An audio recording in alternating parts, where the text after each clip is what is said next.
Hello everyone, welcome to the channel PCS R O prelims 2025 के explain देखेंगे आज के नए संजीवनी बूटी का वीडियो। ये आपका 11वां वीडियो है।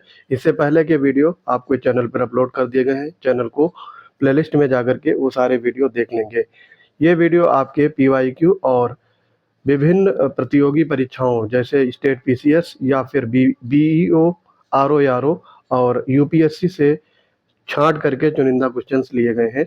तो ये आपकी तैयारी में काफ़ी बेहतर साबित होंगे। तो वीडियो को शुरू से लेकर के अंत तक जरूर देखें। तो आइए स्टार्ट करते हैं। अगर इन सब की पीडीएफ या फिर अन्य स्टडी मटेरियल अवेल करना चाहते हैं तो हमारे पेड बैच से जुड़ सकते हैं। पेड बैच से जुड़ने के लिए आपको पीसीएस वंडर्स टेलीग्राम चैनल से जुड़ना होगा। वहाँ पर आपको इन सारे बैच की डिटेल्स मिल जाएगी और पेमेंट करने के बाद मैक्सिमम लाभ अर्जित कर सकते हैं। तो आइए स्टार्ट करते हैं। देखो, एक तरफ दिए गए हैं संगीतज्ञ और दूसरी तरफ है घराने। इस टाइप का एक क्वेश्चन आपको हर एग्जाम में देखने को मिलता है। गंगूबाई हंगल, प्रभा आत्रे और भीमसेन जोशी, ये तीनों किराना घराने से संबंधित हैं। फैयाज खान, विजय किचलू, ये आगरा घराने से। शंभू महाराज, बिरजू महाराज और विंदा दीन, ये लखनऊ घराने से है। पंडित रविशंकर बिस्मिल्ला हुदई महाराज, ये बनारस घराने से है। दद्दू खान और छज्जू खान, ये दोनों अतरौली घराने से है। और गुलाम मुस्तफ़ा खान, मोहम्मद अली, ये रामपुर सहसरवा खान जो होता है किराना, अ, रामपुर सहसरवा घराना, ये आपका हो गया। फिर आगे देखेंगे, इसमें प्रमुख नृत्य दिए गए हैं और उससे संबंधित क्षेत्र हैं। जोगनी, फरुहाई और कलाबाजी, ये अवध क्षेत्र से संबंधित है।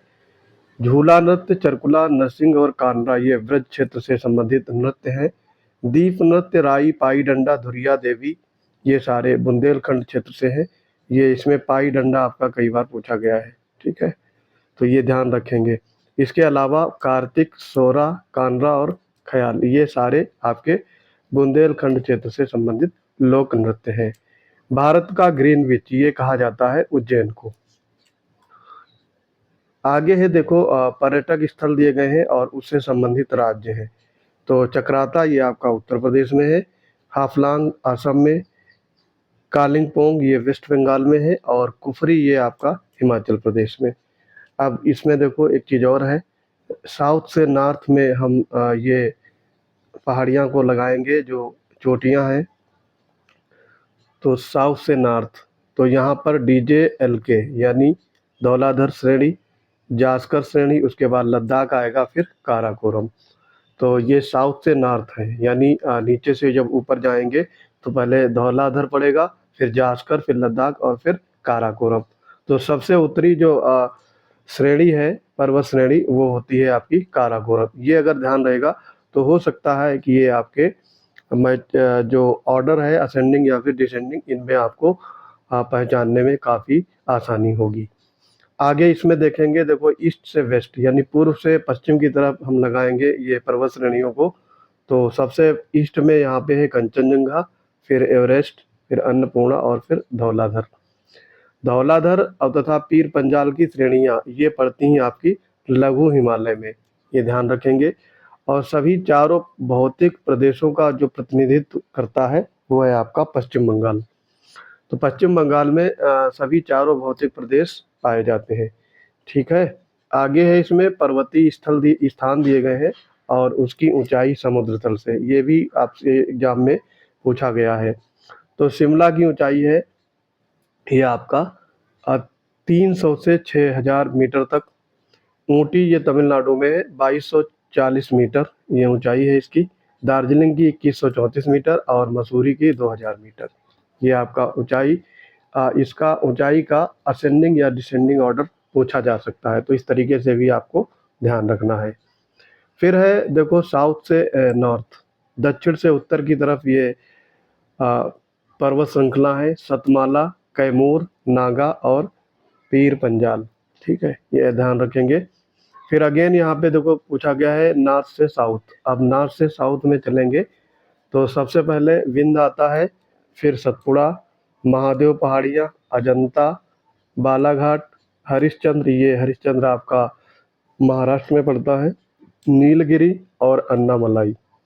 विंध्य, सतपुड़ा, महादेव, अजंता, बालाघाट, हरिश्चंद्र पहाड़ियाँ, नीलगिरी पहाड़ियाँ और अन्नामलाई। ये आप ऐसे यानी उत्तर से दक्षिण की ओर ध्यान रखेंगे।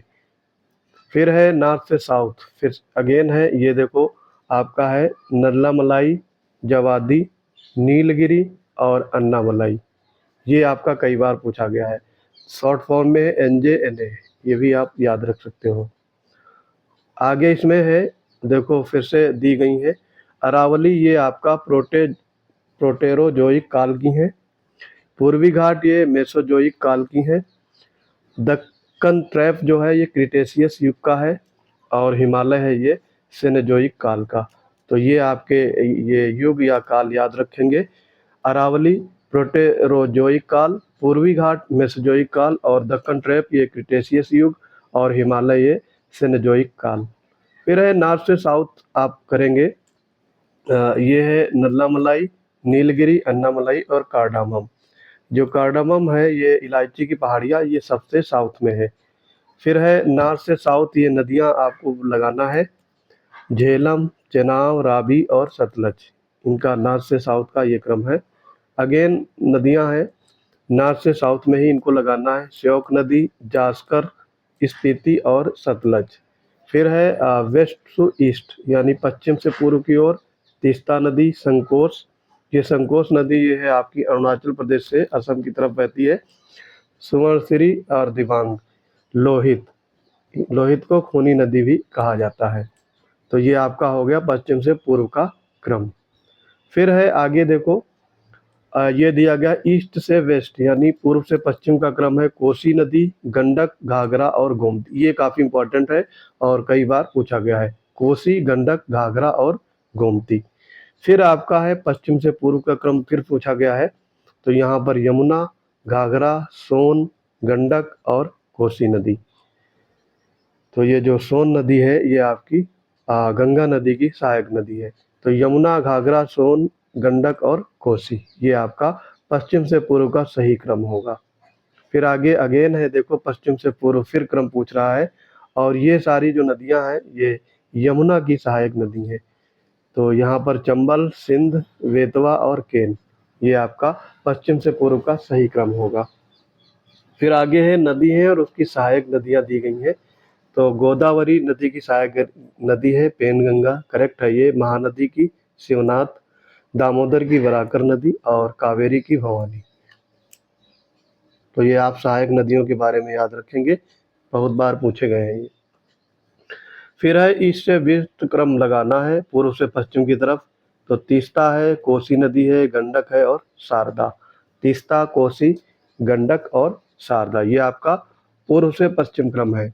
फिर देखो नॉर्थ से साउथ यानी उत्तर से दक्षिण क्रम लगाना, ये इंपॉर्टेंट है ज़्यादा तो इसको याद रखेंगे। किशन गंगा, फिर गंगा, वेन गंगा, पेन गंगा। किशन गंगा ये है ये आपका झेलम की नदी की सहायक नदी है। उसके बाद में गंगा, फिर वेन गंगा, पेन गंगा, ये दोनों आपकी गोदावरी की सहायक नदियां हैं। फिर है नदियां और उसके प्रतिरूप, किस टाइप की नदियां हैं इनके बारे में आपको बताना है। शरावती, पेरियार ये अनुवर्ती नदी है। चंबल, बेतवा परवर्ती नदी है। सिंध और ब्रह्मपुत्र ये पूर्ववर्ती नदी हैं और स्वर्ण रेखा ये अध्यारोपित है। तो ये आप याद रखेंगे शरावती, पेरियार अनुवर्ती, चंबल, बेतवा परवर्ती और सिंध ब्रह्मपुत्र पूर्ववर्ती और स्वर्ण रेखा अध्यारोपित नदी का रूप है। आगे इसमें है देखो जनजाति दिया गया है और उससे संबंधित क्षेत्र है। तो यूमा जनजाति ये मैक्सिको और कैलिफोर्निया में निवास करती है। शान जनजाति दक्षिणी चीन, म्यांमार और थाईलैंड। इंका ये पेरू देश में और कंबा ये आपका मध्य कीनिया देश में जनजाति पाई जाती है। एक बार इसको रिपीट करेंगे। यूमा है मैक्सिको और कैलिफोर्निया में, शान दक्षिणी चीन, म्यांमार और थाईलैंड में, इनका ये पेरू देश में और कंबा ये आपका मध्य कीनिया में पाई जाती है। सर्वाधिक तट रेखा का क्रम आपसे पूछा गया है। सबसे पहले आता है कनाडा, फिर उसके बाद नॉर्वे, इंडोनेशिया और रूस। तो सबसे ज़्यादा जो तट रेखा की लंबाई है वो कनाडा देश की है, उसके बाद में नॉर्वे, फिर इंडोनेशिया और देन रूस।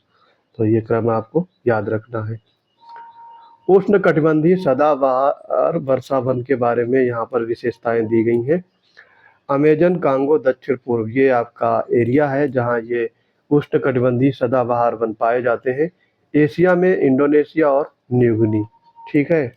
और यहाँ पर क्या क्या कौन कौन से पेड़ पाए जाते हैं? रोजवुड, महोगनी, आबनूस वृक्षों की प्रचुरता होती है, क्योंकि हमेशा वर्षा होती रहती है। तो ऐसे कंडीशन में रोजवुड, महोगनी और आबनूस के वृक्ष प्रमुखता पाए जाते हैं।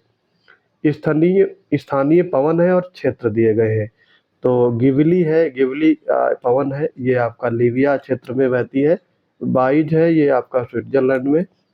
शामल, ये आपका जावा क्षेत्र, जो आपका जावा सुमात्रा का एरिया है इंडोनेशिया में, वहाँ पर शामल स्थानीय पवन बहती है। और हबूब जो पवन है ये आपका मैक्सिको में।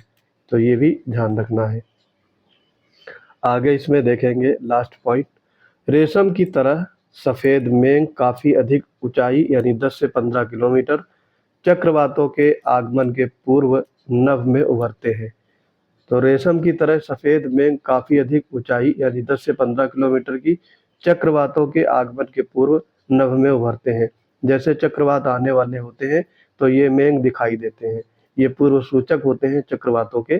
तो इन्हें पच्छाव बादल कहा जाता है, पच्छाव बादल। तो आई होप ये वीडियो आपको समझ में आ गया होगा। अगर हमारे पीसीएस या आरओ के प्रीलिम्स और मेंस बैच में जुड़ना चाहते हैं तो उसके लिए आपको पीसीएस वंडर टेलीग्राम चैनल से जुड़ना होगा। वहाँ पर आप पेड बैच से रिलेटेड डिटेल्स पूछ सकते हैं और पेड बैच ज्वाइन करके आप मैक्सिमम लाभ अर्जित कर सकते हैं। तो आई होप ये वीडियो आपको समझ में आ गया होगा। मिलते हैं अपने अगले इंपॉर्टेंट वीडियोज के साथ, तब तक के लिए पढ़ते रहिए। जय हिंद।